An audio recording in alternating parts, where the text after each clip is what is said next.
The government has started fighting back against these large corporations that want to just buy up all the real estate. Over the next decade, it's predicted that 10% of all homes will be owned by corporations. And that's kind of a sad thing because when people do get to retirement, their 401K's have failed them, and the majority of their net worth actually lies in the equity in their homes. So you start taking that away from people, and that's a huge problem. Wherever you guys are watching this show, I would truly appreciate it if you follow or subscribe. It helps a lot with the algorithm. It helps us get bigger and better guests, and it helps us grow the team. Truly means a lot. Thank you guys for supporting, and here's the episode. Ladies and gentlemen, he's back. Kris Krohn in the building. Excited to be here, man. We've done it once, and we'll do it better this go around. Let's do it, man. What's real estate looking like this year? So 2024 is definitely going to be a very interesting year. Right now, for the last 10 weeks, we've had 10 consecutive weeks of rate drops. We haven't seen this relief for 18 months. And right now, you've got UBS and CNBC that are predicting 2.75% rate drops. Damn. So we could literally hit closer to 4.5% and 5% ranges. And the market's going to go crazy because we literally have 6 million homes, excess inventory on the market that we need. And so until we can fill that, the price are going to keep shooting up. So I was jamming with my buddy Pace Morby. I'm like, okay, dude, let's place a bet. What is the national median going to sit at the end of 2024? And we both agree it's going to be over $500,000. Wow. Which means we're going to see, it's going to feel like 2020 all over again. It's going to be another massive bump up in prices. And people can't afford it, but when rates drop, it'll actually feel equivalent. So, you know, if prices were sitting at $500,000, which is up $75,000 from the current national median, and you had those lower interest rates, you'd probably have in total, your payment would probably go down a couple $100. So people can handle it, but things aren't even super affordable right now. And it's only going to get worse. Like that national median for the next couple of years is going to keep climbing. So we're going to become a renting nation. We are. I mean, there's $50 billion. Right now, the government has started fighting back against these large corporations that want to just buy up all the real estate. Over the next decade, it's predicted that 10% of all homes will be owned by corporations. Wow. So that we do really become a rental state. And that's kind of a sad thing because when people do get to retirement, their 401K's have failed them, and the majority of their net worth actually lies in the equity in their home. So you start taking that away from people, and that's a huge problem. People literally will work their entire life and have nothing to show in the end. Yeah, you believe 401K's and IRAs are a scam, right? Dude, for 40 years, we've proven it as a scam. It gets a 6% return. You take inflation out against it. People think they're getting this match and they're getting all of these winnings and they're getting tax benefits. But the average person has right around $250,000 by 65 years old. And that's not enough to live the rest of your years. They've been living off of $80,000 to $90,000 a year. So that's 3 years. It's 3 years. Wow. So it's a huge problem. I actually got my information. I figured that out when I was 21 years old. Damn. And so I was a college kid, wanted to be a doctor, and I failed out hard because I just couldn't get chemistry.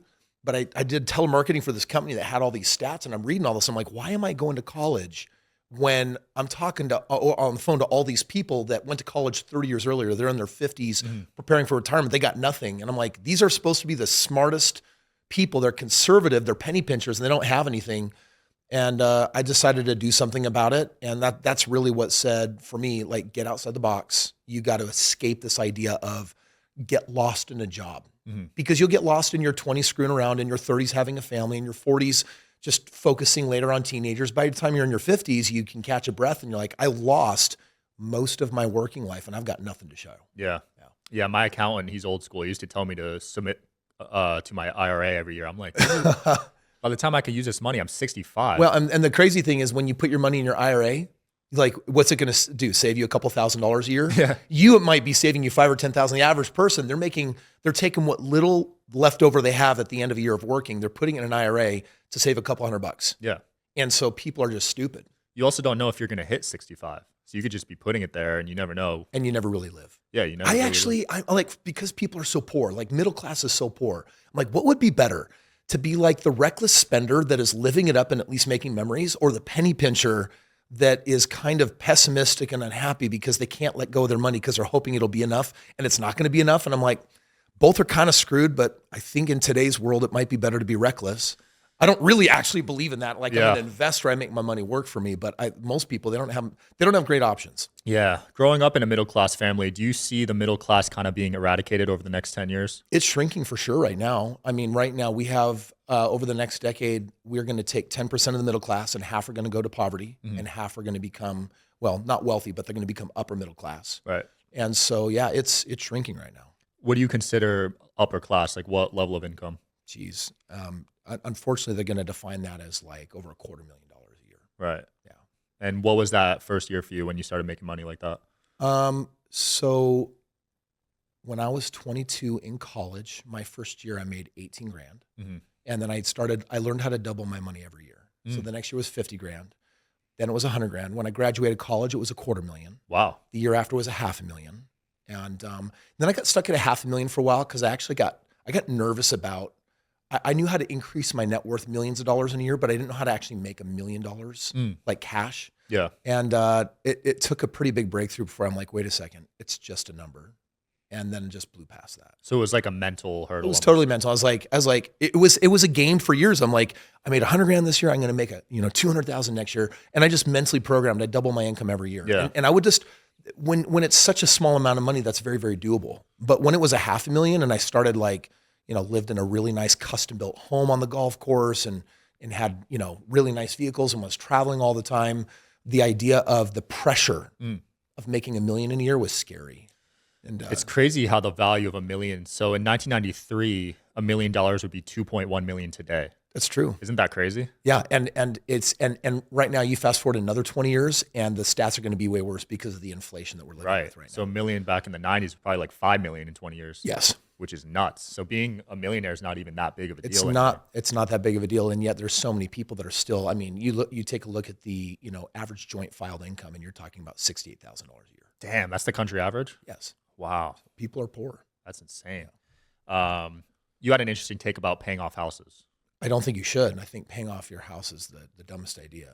I think I get a lot of flack. A lot of people don't get it, but I'm like, think about it. I house hacked myself by age 26 to having a net worth of $1.6 million, which wasn't a lot, but it meant that I graduated college with a 6-figure passive income. And that meant that I didn't have to do what all my buddies were. My buddies were getting jobs and I didn't have to. Right. So that was meaningful. And then my income really started taking off from there. But how I always did it was the same. I'm like, I've made all this money in real estate. Why would you want to pay something off? That's Dave Ramsey. Instead, I would do the opposite. I would get equity in a home, and at the earliest possible moment, I would pull money out of it and I'd go buy another house. Because I learned that, first of all, real estate sucks. Like the majority of real estate doesn't work. There's failed investors everywhere, but there's a very tiny niche of real estate that I believe in. I buy single family homes. I buy them below the median. I only buy them in the top 5 markets nationwide. And I've done $2 billion worth of this. Wow. And so I've got my niche narrowed down where I average 25 to 35% a year on my money. And because I can consistently reproduce that over and over again, why wouldn't I take money out of this house, pull it out, and then get it producing more? It's like borrow it 5, 6, 7%, or what used to be 2 or 3%, doesn't matter to me. And I'm arbitraging it for 25 or 35%. Brilliant. Yeah, I can see why Dave Ramsey doesn't like that method. Yes. I mean, everything is basically bought cash in this world. But I've built all of my wealth on leverage. Yeah. And I love leverage. If you over leverage, you're in trouble. If you keep things paid off, you're in trouble. There's a happy medium when you become a successful investor. Right. Leveraging, but really knowing your numbers, your markets, your data. Yeah. Like we're heading into a market where soon there will be 40-year mortgages normalized instead of 30-year. And that just will drop people's payments substantially. Just like if you do a 15-year mortgage, it jacks up that payment. It grows it by 60% compared to a 30-year mortgage. Right. So there's a lot of people that will start becoming accustomed to the 40-year mortgage. That'll be normalized here like it is in other countries around the world. And what that's going to do is make it harder for people to basically ever get out of debt. But for me, I want debt. Like the more debt, the more good. I want as much debt as I possibly can have. And I have rules. So when those mortgages change, mark my words, we'll get to a point where we're going to get back to 2006 and 2007 notions of heartbeat loans. I'm like, oh, you don't need to put down 20% as an investor. You can do 10% down. I'm like, I'll never do 10% down even when banks say you can, because there's a rule of thumb for me when it comes to leverage. And now I have a lot of funds and I'll buy homes paid off and I'll leverage them up to 60% and I'll buy homes paid off.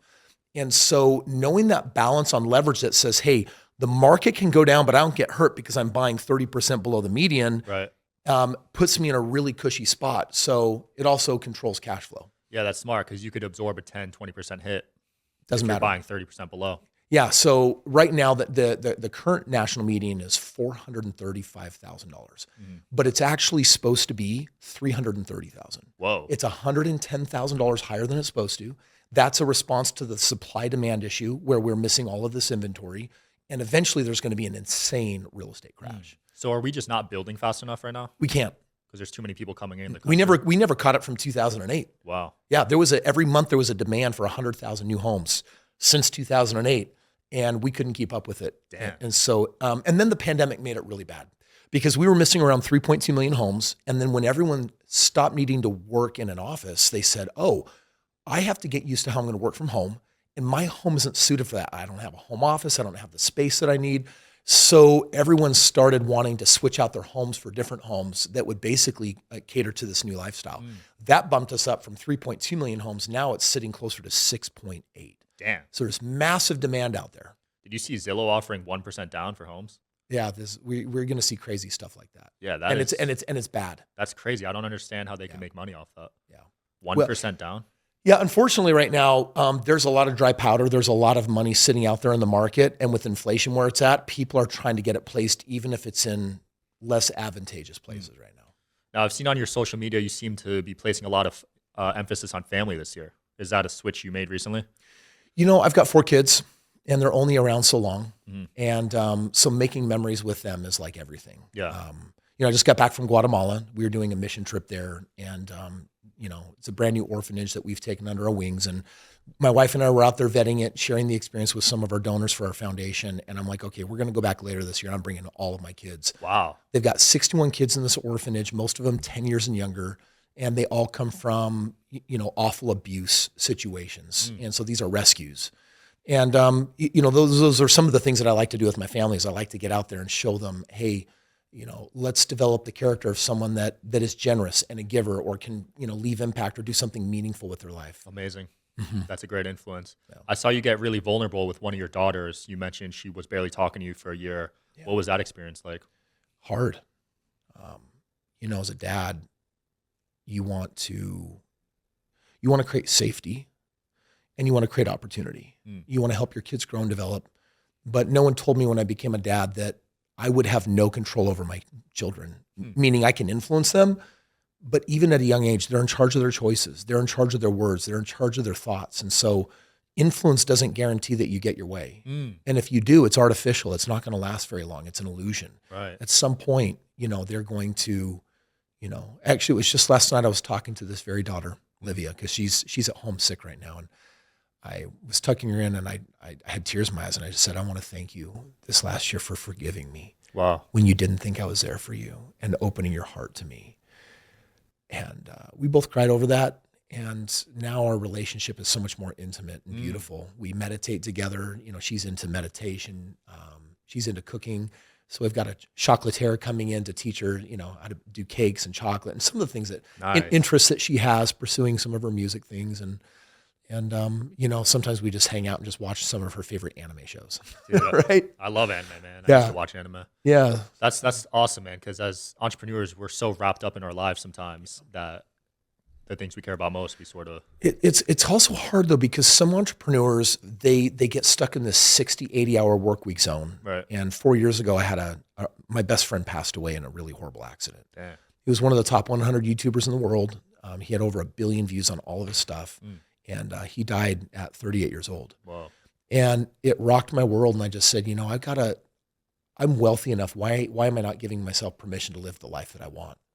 And I reorganized my life to like more of a 20 to 30 hour work week. And even there, I've learned that it doesn't matter how much time I pour into my kids.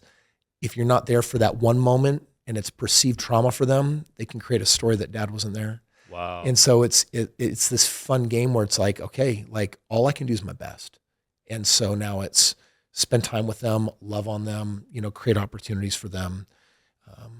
And then teaching them some skill sets, some emotional regulation skill sets where they get to learn from anything they perceive as not going their way, to learn, in fact, that everything is happening for them instead of to them, and that life is brilliant that way. Yeah. And pain and suffering has all the beautiful lessons that we need. I love that because I used to suffer from victim mentality and everyone around me as well. But Yeah. changing that really changes you. It's popular. Yeah. It's super popular, especially with social media, because everyone wants to be seen and significant. And you can do that by doing something good, but you can also do that by doing something awful. Mm-hmm. And, with all my social media, my kids are sometimes like, Dad, you're getting roasted alive out there. I'm like, well, that's part of the game. Yeah. Is that you're going to get hated when you have an opinion. I want to dive into some of those because I saw the one you made with your wife where you said you wouldn't look at other women. Yeah. I thought the feedback was interesting because that should be a given. I Yeah. mean, that video didn't really surprise me, but you got a ton of hate on that one. I know. And I was like weirded out by it almost. I know.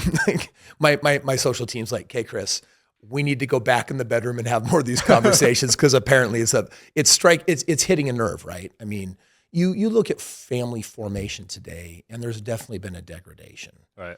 And that one surprised me too. But common sense is not that common in our world today, and I do have a really strong belief that my wife, we've been married for 22 years, and like any investment, your health, your finances, or your relationships, they need daily feeding. Right. And so my wife and I, we prioritize every single day putting time into us. Are you interested in coming on the Digital Social Hour podcast as a guest? Well, click the application link below in the description of this video. We are always looking for cool stories, cool entrepreneurs to talk to about business and life. Click the application link below, and here's the episode, guys.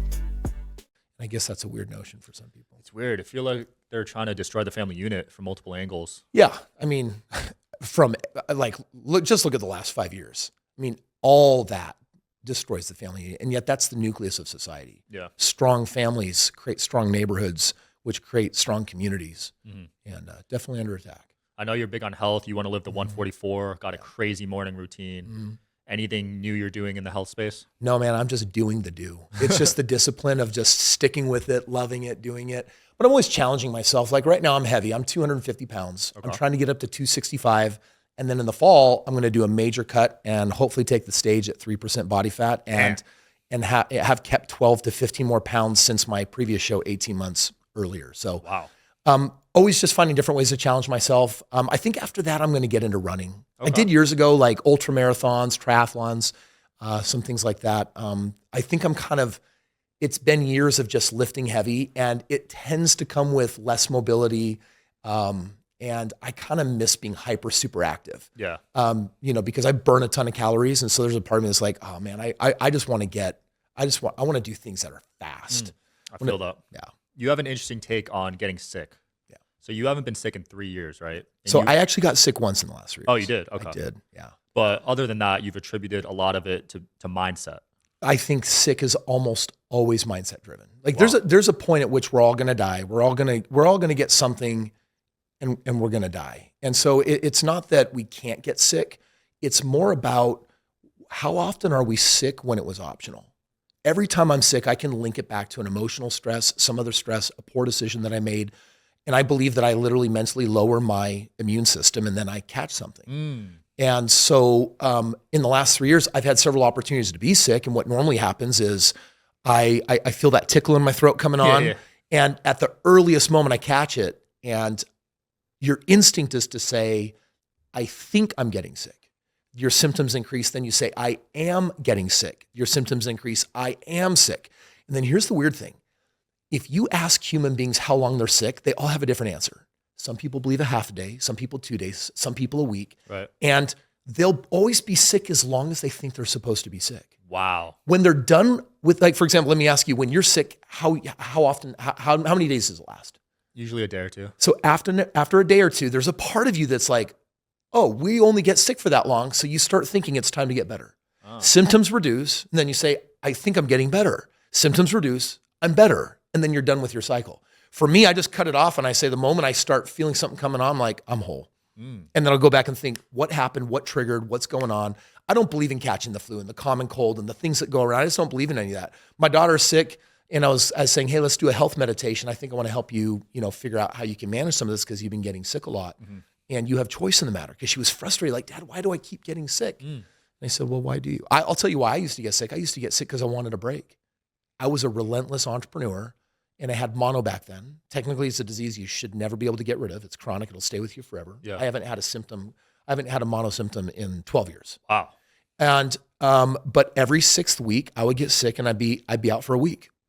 And I got to a point where after a decade of that, as an adult, I said, I'm done. I am so sick of this. And I realized that what I was getting was a payoff. When I was sick in bed, the symptoms were real. They were awful, but I finally got to give myself permission to rest. I didn't know how to rest. When I got rid of the sickness, I said, now when I want to rest, I'll just do it by choice. I'm just going to play and have fun and enjoy my life. Yeah. So yes, there's science behind all this. And we're not really going into it, so it's going to get a lot of criticism, but that's okay. Like you can literally step into victimhood and you can fight for your smallness or you can fight for your greatness. No, there's a correlation, man. And here's how I found out. I used to fly a lot. I know you travel once a month. We'll get into that. But every time I would fly, I would get sick. Yeah. And it got to the point where my nose was running before I even got on the flight. Yeah. So I'm like, am I programming myself to get sick every time I travel subconsciously? Yeah. And I realized I was. So I had to break that. And it was crazy. Now I don't get sick when I travel. Okay, so I was just in Guatemala on this mission trip doing this humanitarian project. And this woman said, oh no, I need to sit in the front, which was where I was sitting. She's like, I need to sit in the front because if I don't, I'll get sick. And I said, if you sit by me, you won't get sick. And she's like, well, why is that? I said, trust me, when people sit next to me, they don't get sick. And all week she would sit next to me and she wouldn't get sick. Didn't matter where we were sitting in the car. She said, Kris, that was amazing. How did it work? Like, are you magic? I'm like, no. But if I can convince you for any reason, placebo effect, that you're not going to get sick, you won't. Yeah. Placebo effect accounts for 72% of all outcome. Wow. Which means why take medication? All we need to do is take the sugar pill. We need to convince ourselves. And the question is, how can you deceive yourself ethically? And that's a game I like to play. Yeah, that is an interesting game. What are some ways you've developed there? I think that unconsciously we gravitate to low vibrational energy, and it's always connected to low vibrational emotions. Sad, the people that are sad and upset, they get sick more often, like hands down. That's for sure, right? And so there's a correlation there. So for me, I'm really careful of the emotions I exhibit. As a young man, I was angry, like I observed my father being angry. And I remember after like my 3rd year of marriage, I got mad at my wife. I picked up my cell phone, my first one I ever had. I threw it on the ground, it broke. And in that moment, I was like, oh my gosh, I've never done that before. I watched my dad do that growing up. Is that who I want to be? And I decided in that moment, I'm not going to be an angry person. And I stopped being angry. That's a low vibrational energy. Guess what happens to angry people? They break stuff, they break people, they break emotions, and they're not really fun when they're in that zone. It's human, it's part of the human experience, but why? I think to overcome it. And so for me, a lot of it comes just down to emotional regulation, and every emotion is driven by a thought. Wow. So for example, for me, Christmas was a positive experience and still is. So when I think Christmas, I get happy. It literally elevates my mood. Most people subconsciously will spend hours a day rehearsing the most negative memories of their past. I used to do that. And what happens is you sit in victimhood and you get sad and you feel out of control and you don't take ownership and responsibility for your choices. Right. Yeah. Absolutely. So a lot of people, when they get with me, they're like, Kris, help me become wealthy, for example, or help me become healthy. It's always a mindset game. And it's always tackling, where are you mentally at as a human being? Like, you're having 70,000 thoughts a day. What are you doing with them? Which ones are you having? And in every situation, it's always the same story. The majority of their thinking is negative, and negative thoughts are always limited. And limiting and negative thoughts will never really help you level up and hit the growth game where you can level up your life. Absolutely. So it's just stopping that pattern. Love that. Now, I know you're traveling once a month. Any big lessons there? Any specific countries or cities that stand out to you?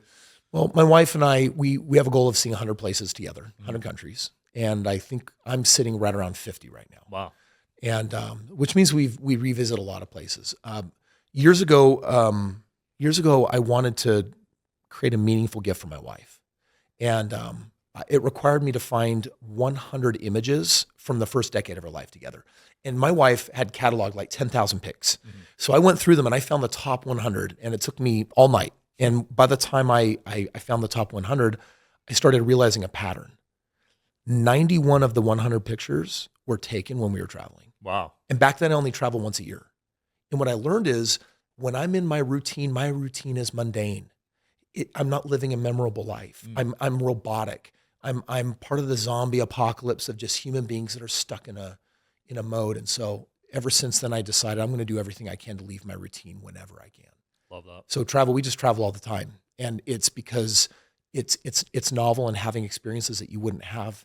you know, I was in this orphanage. My wife and I picked up this little girl. She was the most recent addition. She was taken in 2 weeks earlier, and she was 18 months old. And when I held her, her back her back was floppy. She had no muscle tone. I said, asked the nurse, what's wrong with her? She says, well, when we rescued her, she was so malnourished and was never held, so she didn't develop her core muscles or anything. You know, for babies, that's called failure to thrive, and they can die from it. Wow. And so they were just trying to fatten that baby up and then get her held and moving her body and developing her musculature. That experience wasn't going to happen in my morning routine at home. That wasn't going to happen in the office on Monday morning, you know, at 11 a.m. I had to go out and find it. And life is out there. So I believe, you know, in routines. I love my routines. And then I believe in variety and leaving my routine as hard as I can. Yeah. Because what I really value is living life. Like, I remember the first time I went skydiving. When I was like hurling to the ground, I wasn't thinking about what I ate for breakfast that morning.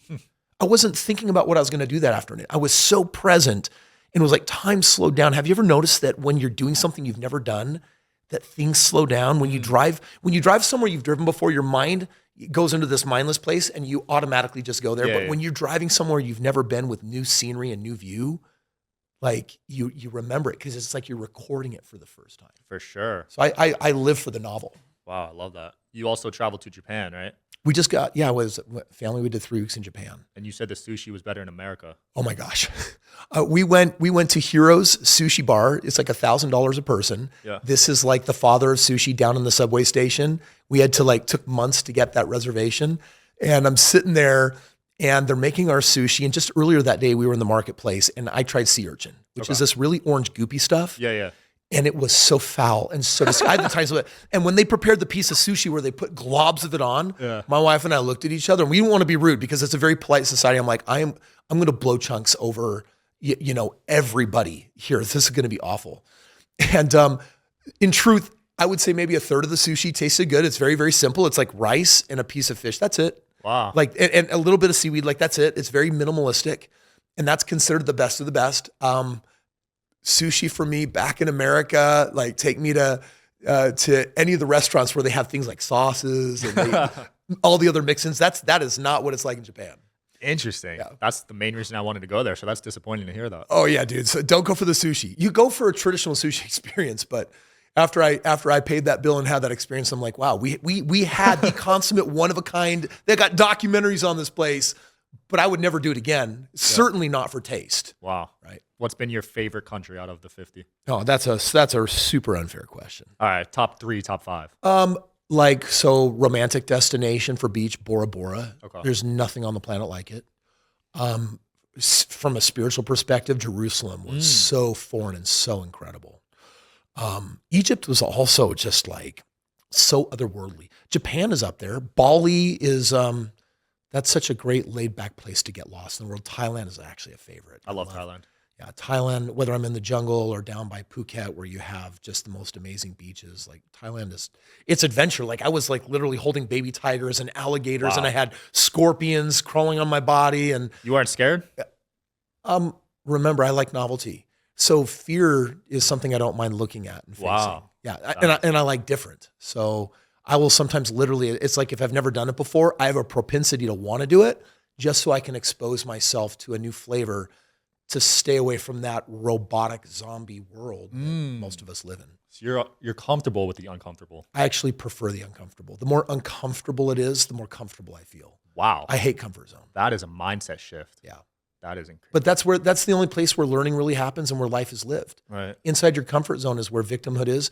Anything that you want that you don't have will never be found in your comfort zone. And yet that's where everyone looks for it. For sure. Like, I'm going to do the same things and eventually this thing's going to happen. It's like, it's never going to happen. Absolutely. And that's because you have to, we as a society want things, right? We're resolution time of year. We want things. And I'm like, okay, you have to trade something for what you want. I'm not talking about time and money. You have to develop yourself into a person you haven't been before. Yes, so you have to alter your character. You have to alter your core value system. You have to learn to you have to become a different human being if you want something different. All of that is outside your comfort zone. Inside your comfort zone is just a reiteration of everything that you know. Yep. And a lot of people are in their comfort zone right now. Yeah. Freewealthgift.com. What's that about?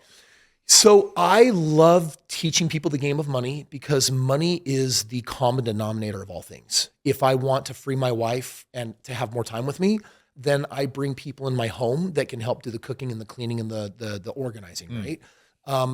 Money makes that possible. So I love making money. I think that it is one of those skills that if people can get good enough at, it's not to be rich. You don't have to be a millionaire or a billionaire, but if a person knew how to make $500,000 a year, I feel like most possibilities start at $500,000 a year. Right. $500,000 a year says, I can live where I want to live. I can educate my kids how I want to educate. I can privately bring in teachers however I want.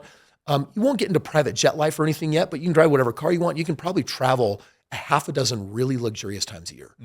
And so, all of the people that are making less than $250,000 a year, there's a part of me that's like, hey, you can still live a beautiful, meaningful life, but the majority of eccentric opportunities you don't have access to. I feel that. So I love helping people learn the game of money, and I have I've got events and courses and things that I do teaching people in today's world how easy it is to make money if you have the right mentor and if you have the right system. So freewealthgift.com is either a free ticket to one of my events. It's also an opportunity for you to grab one of my wealth books and also to have a free game plan. Connect with me or a member of my team and say, hey, let me drop myself in your shoes and say, if I were you making your income, how would I grow myself as rapidly as possible, as safely as possible, but really level up my finances? And freewealthgift.com is where a person goes to claim this free gift. Perfect. Put it in the video. Where can people find you, man?